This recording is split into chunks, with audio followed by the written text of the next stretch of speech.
தமிழக அமைச்சரவை நாளை மீண்டும் விரிவாக்கம் செய்யப்பட உள்ளது. விடுதலை சிறுத்தைகள், இந்திய யூனியன் முஸ்லீம் லீக் எம்எல்ஏக்கள் இருவர் அமைச்சர்களாக பதவியேற்க உள்ளதாக செய்தியாளர் ராஜகுமரன் கூறியுள்ளார். கூடுதல் தகவல்களை அவரிடமே கேட்கலாம். ராஜகுமரன், வணக்கம். மேலும் இரு அமைச்சர்களாக பதவியேற்க உள்ளவர்கள் யார் யார்? அவர்களுக்கு ஒதுக்கப்பட இருக்கக்கூடிய இலாகாக்கள் என்ன? விசிக மற்றும் ஐயுஎம்எல் என்ன விளக்கம் அளித்திருக்கிறது? தமிழக அமைச்சரவை இன்று விரிவாக்கம் செய்யப்பட்டிருக்கக்கூடிய நிலையில் 33 அமைச்சர்களுடன் அமைச்சரவை இருக்கின்றது. அமைச்சரவையை பொறுத்தவரை 35 பேர் வரை இடம்பெற முடியும். எனவே 2 நபர்கள் மேலும் கூடுதலாக அமைச்சரவையில் இணைத்துக் கொள்வதற்கான சூழல் நிலவுகின்றது. இந்திய யூனியன் முஸ்லீம் லீக் மற்றும் விடுதலை சிறுத்தைகள் கட்சி ஆகிய இருவரும் தலா ஒரு உறுப்பினர்களுடன் அமைச்சரவையிலே அங்கம் பெறுவார்கள் என்று எதிர்பார்க்கப்படுகின்றது. இந்திய யூனியன் முஸ்லீம் லீக்கை பொறுத்தவரை வெளிப்படையாக அறிவித்து விட்டார்கள். பாபநாசம் தொகுதியில் நின்று வெற்றி பெற்ற ஷாஜகான் தங்கள் கட்சியின் சார்பிலே அமைச்சரவையில் இடம்பெறப் போகின்றார் என்று சொல்லிவிட்டார்கள். எனவே இஸ்லாமிய பிரதிநிதித்துவம் என்ற அடிப்படையில் அவர்களுக்கு சிறுபான்மையினர் நலத்துறை வழங்கப்படலாம். அதே நேரம் விடுதலை சிறுத்தைகள் கட்சியை பொறுத்தவரை இதுவரை அவர்கள் உறுதி செய்யவில்லை. அவர்களை பொறுத்தவரை அமைச்சரவையில் இடம்பெற மாட்டோம் என்று சொல்லவில்லை. அமைச்சரவையில் இடம்பெறுவதற்கான பேச்சுவார்த்தைகள் நடத்தி கொண்டிருக்கின்றோம். எங்கள் கட்சியினுடைய நிர்வாகிகள் பல கருத்துக்களை சொல்லி வருகின்றார்கள் என்று கூறுகின்றார்கள். நாளைய தினம் முக்கிய முடிவை எடுக்கப் போகின்றோம் என்று கூட விடுதலை சிறுத்தைகள் கட்சியினுடைய தலைவர் திருமாவளவன் தெரிவித்திருக்கின்றார்.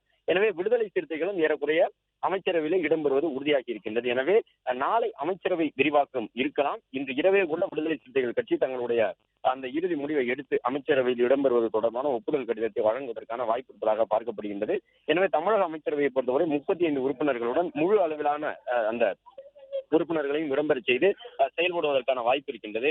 நாளை நடைபெறக்கூடிய அமைச்சரவை பதவியேற்பிலே 2 பேரும், ஒருவர் சிறுபான்மை நலத்துறை அமைச்சர் என்ற அடிப்படையிலே இந்திய யூனியன் முஸ்லீம் லீக்கினுடைய பாபநாசம் ஷாஜகானும், விடுதலை சிறுத்தைகள் கட்சியினுடைய வன்னியரசு ஆதி திராவிடர் மற்றும் பழங்குடியினர் நலத்துறையினுடைய அமைச்சராகவும் பொறுப்பேற்றுக் கொள்வதற்கான ஒரு வாய்ப்பு இருக்கின்றது.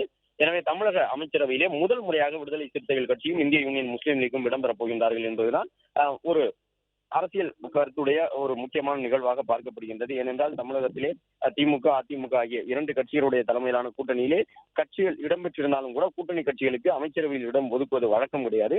ஆனால் தற்பொழுது தமிழக வெற்றி கழகம் தலைமையிலான அரசிலே கூட்டணி கட்சிகளுக்கும் அமைச்சரவையிலே பங்கு கொடுத்திருக்கின்றார்கள். அந்த அடிப்படையில் தான் நாளை மேலும் அமைச்சரவை விரிவாக்கம் நடைபெறும்போது விடுதலை சிறுத்தைகள் மற்றும் இந்திய யூனியன் முஸ்லீம் லீக் ஆகிய கட்சிகள் அதில் இடம்பெறுவார்கள் என்று எதிர்பார்க்கப்படுகின்றது. ஏற்கனவே காங்கிரசினுடைய 2 உறுப்பினர்கள் அமைச்சரவையில் இடம்பெற்று விட்டார்கள். அவர்களுக்கு முக்கிய துறைகள் 2 ஒதுக்கப்பட்டிருக்கின்றன. உயர்கல்வித்துறை ஒன்று, சுற்றுலா வளர்ச்சித்துறை ஒன்று. எனவே நாளை விடுதலை சிறுத்தைகள் மற்றும் இந்திய யூனியன் முஸ்லீம் லீக் இணையக்கூடிய பட்சத்திலே அவர்களுக்கு ஆதி திராவிடர் நலத்துறை மற்றும் சிறுபான்மை நலத்துறை ஆகிய 2 துறைகள் வழங்கப்படுவதற்கான வாய்ப்பு இருக்கின்றது. நாளை அமைச்சரவை பதவியேற்பு இருந்தால், அதாவது 2 அமைச்சர்களும் பதவியேற்பதாக இருந்தால் முதலமைச்சர் ஆளுநர் மாளிகைக்கு சென்று பதவி பிரமாணம் மற்றும் ரகசிய காப்பு பிரமாணம் நடைபெறக்கூடிய அந்த நிகழ்வில் பங்கேற்பார். ஆளுநர் பதவி பிரமாணம் மற்றும் உறுதியேற்பு பிரமாணங்களை செய்து வைப்பார் என்று எதிர்பார்க்கப்படுகின்றது. உங்களுடைய தகவல்களுக்கு நன்றி ராஜகுமரன்.